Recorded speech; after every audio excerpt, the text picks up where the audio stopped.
Hola a todos, yo soy Ramón Lozano, bienvenidos a un nuevo episodio de este podcast donde vamos a hablar de los eventos más relevantes que movieron a los mercados financieros en Estados Unidos en la semana laboral que terminó el viernes 24 de febrero de 2023. En la idea de la semana vamos a hablar sobre Nike y en la sección educativa vamos a hablar sobre monopolios y oligopolios.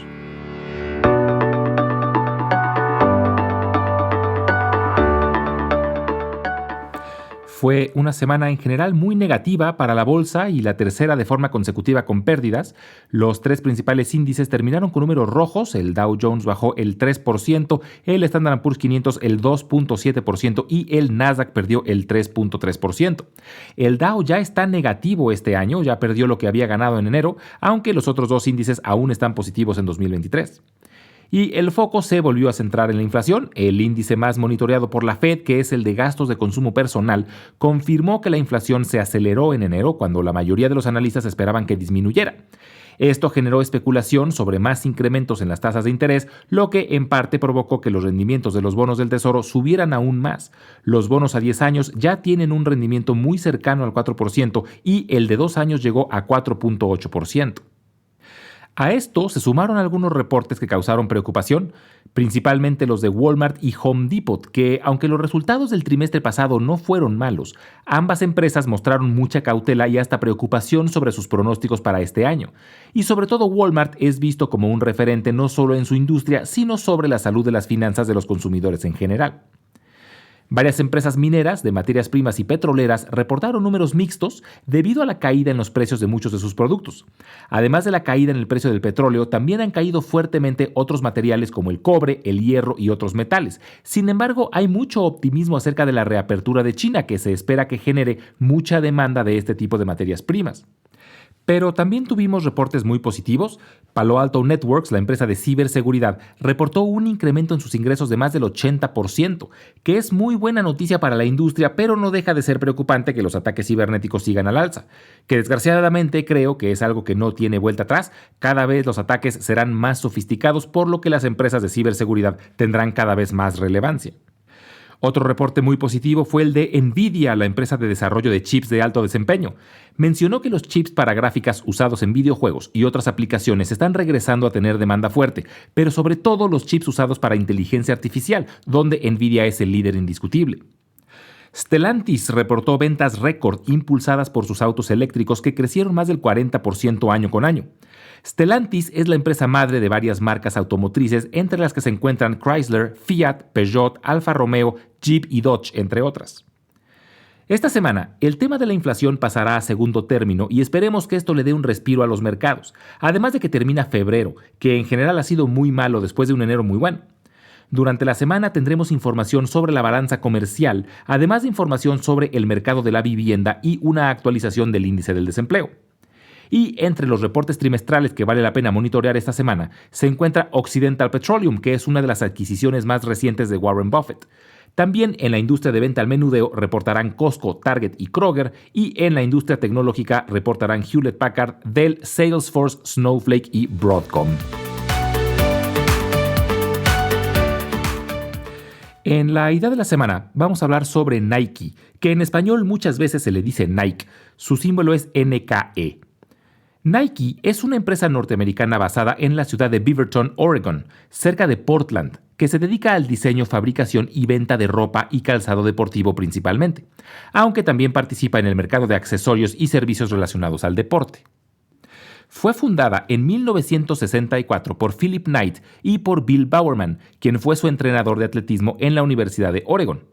Originalmente, la empresa se llamó Blue Ribbon Sports y empezó vendiendo zapatos deportivos de una marca japonesa llamada Onitsuka Tiger, y las primeras ventas se hicieron directamente en eventos deportivos con productos que llevaban en la cajuela de su auto. En 1971, Bowerman tuvo la idea de fabricar sus propios zapatos deportivos con una suela que pudiera usarse tanto en pista dura como en pasto, pero sin la necesidad de usar tachones.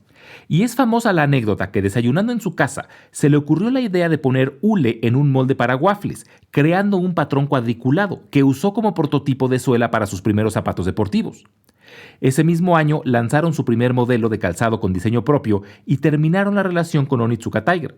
Además de que cambiaron el nombre de la empresa de Blue Ribbon a Nike, que es el nombre de la diosa griega de la victoria.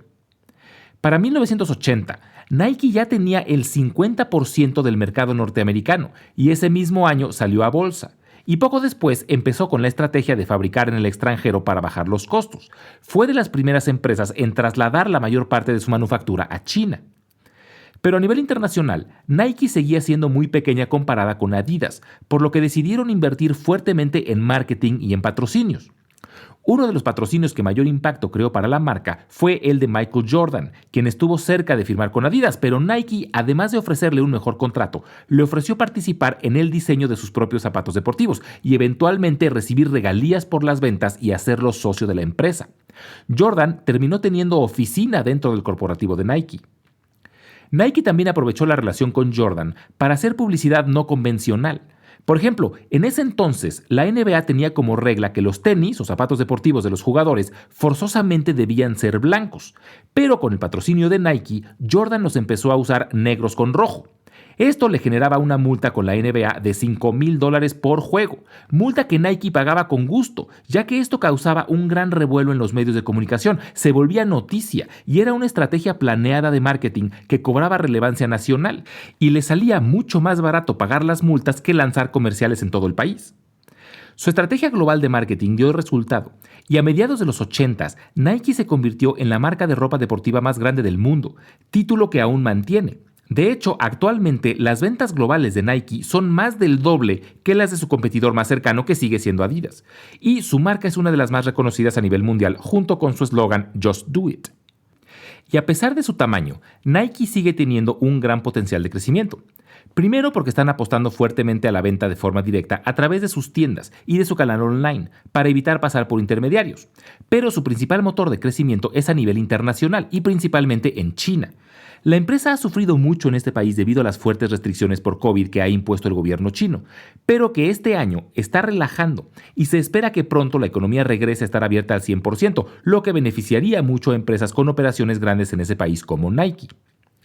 Nike es una empresa bien establecida, con una fuerte marca y presencia global, pero que además ha tenido un desempeño financiero muy sólido y con el compromiso de entregar valor a sus inversionistas, por lo que vale la pena tenerla en el radar. En la sección educativa del día de hoy, vamos a hablar sobre monopolios y oligopolios. Un monopolio es una estructura en un mercado en la cual existe un solo proveedor de un producto o servicio y por lo tanto posee un gran poder dentro de una industria. La palabra se forma del griego mono, que significa uno, y polein, que significa vender. Para que sea considerado un monopolio, no deben existir tampoco productos ni servicios sustitutos que puedan reemplazar o cubrir las necesidades de los consumidores. Esto suele ser muy dañino para el libre mercado, debido a que una empresa que se convierta en un monopolio puede volverse tan poderosa dentro de una industria que prevenga la entrada de posibles competidores y con esto limitar las opciones de los consumidores, elevar los precios y bajar la atención al cliente. Por esta razón, en muchos países existen leyes para evitar la formación de monopolios. Estas leyes en inglés se les conoce como antitrust laws, que es un nombre un poco confuso, pero es porque la palabra trust en inglés también es usada para describir asociaciones financieras de grandes grupos industriales. Estas leyes principalmente buscan proteger a los consumidores, favoreciendo la competencia, y pueden llegar a forzar la ruptura de empresas muy grandes para crear múltiples empresas más pequeñas que puedan competir. Estas leyes se crearon debido a la gran concentración que algunas industrias tenían, principalmente la petrolera Standard Oil, de la que hablaremos en el próximo episodio. Hay algunas instancias donde el monopolio puede ser benéfico, por ejemplo, en las líneas de transmisión de energía eléctrica o ductos de gas natural, debido a que sería poco práctico que múltiples empresas crearan infraestructura de ductería y cableado por toda la ciudad. En estos casos, el gobierno suele permitir que alguna empresa tenga un monopolio sobre una zona específica, como una ciudad o hasta un estado, pero en estos casos el gobierno monitorea muy de cerca a estas empresas para tratar de evitar abusos. Y luego existe otra instancia en donde hay muy pocos proveedores de un producto o servicio y a esto se le conoce como oligopolio. Y estos sí son muy comunes, aunque tampoco son muy buenos que digamos para el libre mercado, pero por lo menos los consumidores tienen más de una opción y existe la competencia. Pero al ser muy pocas las empresas involucradas, siguen teniendo mucho poder dentro de una industria. Por ejemplo, en la industria del software para teléfonos inteligentes, donde prácticamente solo hay dos opciones, el iOS de Apple o el Android de Google. Lo mismo sucede con sistemas operativos para computadoras, donde prácticamente solo compiten Apple y Microsoft. Otro oligopolio es el de los aviones comerciales grandes, donde solo hay dos fabricantes, Boeing o Airbus. Cuando solo hay dos competidores, también se les suele decir duopolios, pero de forma general los oligopolios son dos o más, y no hay un límite en el número de empresas que puede haber en un oligopolio, pero tiene que ser un número pequeño para que realmente puedan tener cierto control dentro de su industria. Y las leyes antimonopolio también aplican en general para los oligopolios. La próxima semana quiero hablar un poco más sobre las leyes antimonopolio y sobre todo acerca de la historia de Standard Oil, ya que en buena medida estas leyes se escribieron específicamente para contrarrestar el poder que John Rockefeller y su empresa llegaron a tener.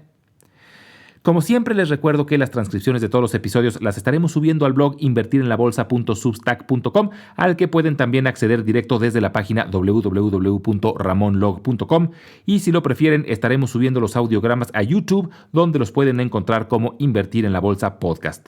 Finalmente les dejo mi correo electrónico por si tienen alguna duda, comentario o sugerencia, es ramonlog@yahoo.com. Muchas gracias y nos escuchamos en el próximo episodio.